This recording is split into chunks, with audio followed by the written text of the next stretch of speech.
Sure, I'll keep these brief. Obviously, you got to give Oregon credit. Really good team, deserving of their ranking. Um, Disappointed. When you watch us play and these guys play hard. We're practicing the right way. We're not playing to our potential. We're not playing smarter, and it's so frustrating when you watch it because you see the plays that are there that we have to make, and we're really close. And this is what the frustration that I have. It's not about the effort. It's not about the way these guys prepare. It's not about the way they practice. We've got to get it executed. And to me, consistency. Today we didn't play complementary football. When the offense played well, the defense didn't. Then when the defense played well, the offense didn't. And special teams today continue to, the penalties on special teams. And these are all things that we've got to get corrected pretty quickly. We get back tomorrow morning. We can get these guys checked in and give them the day off, but we'll start preparing for Rutgers. We got to get this game behind us and put ourselves in the best possible position at home against Rutgers next week. So with that, I'll open up to any questions.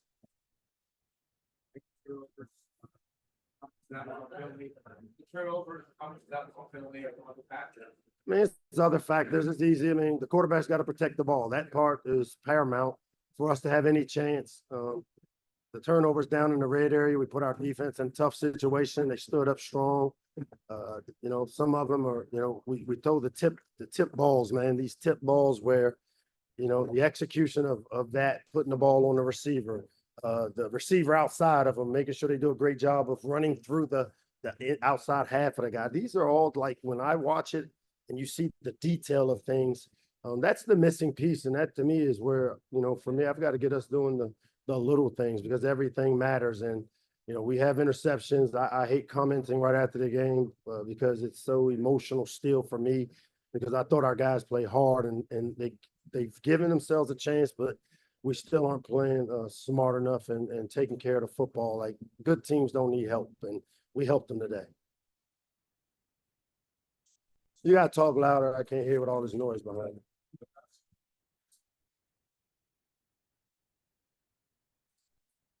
I mean, it's the call stands. So that means they made the call on the field. It was a touchdown. It was that when they say it stands, typically that means they can't determine. And so whatever they call on the field is what it is. I mean, I thought he clearly stepped out of bounds, but you know what? That play, it's an important play, but we still had other opportunities.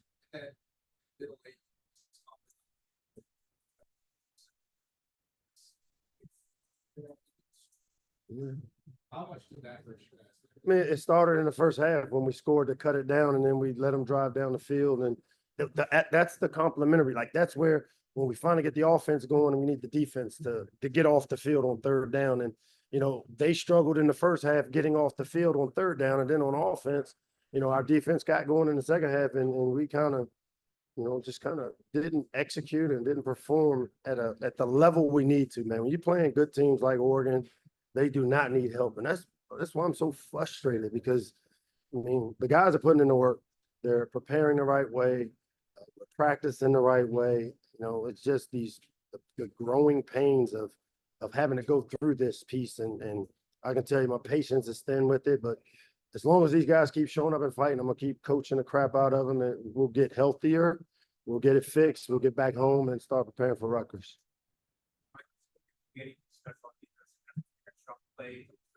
Yeah, I mean, everybody's dropping 8. They're playing over top of everything and not rushing our quarterback. And today you saw Billy had to make some plays with his feet in the second half where when they drop 8, there's not a lot of open places to throw it, and the quarterback has to get check downs or run it. And I saw him make a couple plays. We challenged him like, you know what, Billy, you're going to have to make some of these plays with your feet if they're going to continue to drop out in coverage to contain our stuff. And that's where we got to be able to run the ball. When they're dropping 8, we hit a third down run where we were able to get a first down and just covering people up. The growing pains when you're starting a true freshman at left tackle. We're going to keep battling. I'm hoping to get Andre Roy healthy, which allows us to add another piece back up front, which, we got to do everything right now. And that's my job to make sure we do it doing everything correctly. You were in Maryland in 2014. and switch to the Big Ten. Can you just talk about when it goes into something like that, being like what the conference sector it is right now? I mean, it looked a lot different than it did now. We had divisions, and right now everything's wide open. I mean, the new kids that came into pretty good situation. I mean, we've established ourselves in this league. Our guys have competed since we've joined this league, and we'll continue to grow this program the way we can compete the way we want to. Early because of the long trip. Can you just talk about the change in preparation and what you had to do to adjust behind the scenes for that? I mean, we did what most people do. There's a lot of philosophies. We did the research to come out early. I don't think the long trip had anything to do with our lack of executing things and playing complementary football. I thought we've handled everything for the most part about this trip the right way. And, it's an expanded conference, expanded room. Great things happen when you expand rooms like this, and adding people like Oregon to it, it makes it attractive for our league. Coach, there's that one third quarter drive I working for the ran like 4 straight plays. What's your reaction as a coach, especially when they're successful? Is that frustrating? I didn't hear you what you said. When in that one third quarter drive when Parker ran like 4 straight plays or something, a fake punt, the 2 offensive linemen scoring, is that frustrating as a coach? Just what's your reaction to those plays being successful? No, I mean, it's not frustrating because a lot of those things were plays that we expected. It's a matter of getting lined up. It's a matter of the discipline. These are the plays where we talk about. I mean, some of the things that they do when you watch them on tape, they've always kind of lined up in formations. They fake punts. They attack on special teams, and we've got to do our part. And that's where the frustration for me is the execution piece, because very few things they executed against us today were things we had a missed tackle on a fake punt. You get the ball tackled there on a fake punt. Now all of a sudden it's maybe not that good of a trick play, but their guys executed, made the play. Our guys didn't. We got to figure out how to make that play. Coach Morgan felt like makes some out to Gabriel had this. I felt like that was you guys making a struggle. Did they just come out with characteristics? I mean, I can't coach Oregon and Maryland, so I'll say that right now we did things on defense early in the game that I thought gave us a chance. Again, for us to win, we got all 3 phases have to play complementary, and we've got to get the offense going at the same time the defense is going, while at the same time our special teams either creating momentum or finding a way to either get us in position to score or make sure we don't do things to hurt us. And today, all 3 phases didn't necessarily execute when we needed each phase to execute.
Yeah. Looking back at those, I mean, it's always going to start and end with me, right? As the leader of the offense. We'll look back on those 3. Obviously, we have the iPads on the sideline, so just have to find a way to do better on the fumble, step up, find a way to get the ball out of there, or at least don't make a bad play worse, take a sack. And on those other 2, we just gotta do my part, do it a little bit better. Just starts with me. Just gotta be better at that. Make sure we're on the same page and execute it better. After you said before, games against a lot of teams, all the bases have to play perfectly through. It continuously hasn't seen a click in these games. Why do you think it happened today, but not complementary, like just talked about? What do you think happened? There's a lot of factors I would say if you watch the game, like as a fan perspective, there's a lot of things you don't see. You know, certain times, like especially on special teams and defense and offense, if one person doesn't do their job, it affects the whole unity of the chain. It's like a link in the chain. One link in the chain breaks, the whole thing is done. You know what I'm saying? So it's kind of like when we come to every game, we don't plan to go, hey, we're not going to click when offense is going. Like we try to be complementary, like Coach Locke says, and it's just like we just every week we just try to be better than last week. Try to be better than the last game that we showed the same tendencies of not aligning and not playing complementary like we did today. It's just like, you know what I'm saying? Like we put them in situations, they put us in situations, special team put us in situations. Like we can all look at each other and point the finger, but it's all of us, you know what I'm saying? So we gotta be accountable for what we gotta do for every week. It felt like in the first quarter, you guys kind of had to work in ropes. They had a couple of mistakes, and you guys seemed to try to take advantage of. Only come up 3 and then have a couple of punts there in the first quarter. How much did not really capitalizing on the number one team in the States virtually long?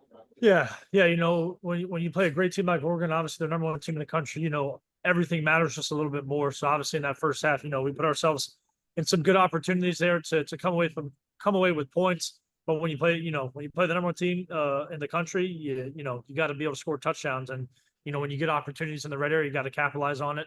And obviously, you know, in the long run of the game, it, you know, eventually came back to bite us. But, you know, we're just like Dante said, every week we're trying to chase in the chase of getting better, you know, the chase of perfection, knowing that we will never get there. But as long as we're getting dang near close to it, then we're going in the right direction. So offensively, yeah, we got to be better, especially when we play great teams like this. You know, like I say, every week in the Big Ten, every game is going to be a dogfight. You know, every week we're playing top 10, 15 defenses in the country. So we got to be more efficient, especially when we get in the red area, third down, and, you know, find a way to stay on the field and come up with touchdowns. Look, you could vote the guys on who six set of urgency in the locker room, the window for coming out, kind of getting smaller down the stretch there. I'll take that. It's just there's urgency every game. You know what I'm saying? It's just like, you know, if you like I told Billy like this week, I was like, if you told me all the work that we put in the summer from leadership and pushing, trying to get the young guys around, you tell us we'll be 4 and 5 by midway, halfway, I'll call you crazy. And you know what I'm saying? It's like, all right, this is the hand we were dealt, so let's do it. You know what I'm saying? Whatever position God puts us in, we put ourselves in, we got to find a way out of it. So like every week is, you know, is live or die for us. You know what I'm saying? So going off the records, Rutgers got to change the page. Like they're going off of a win and stuff like that. So, you know, we got to just keep going. You know what I'm saying? We can look back at this loss and like, all right, hang our heads, but that's not going to do us any good.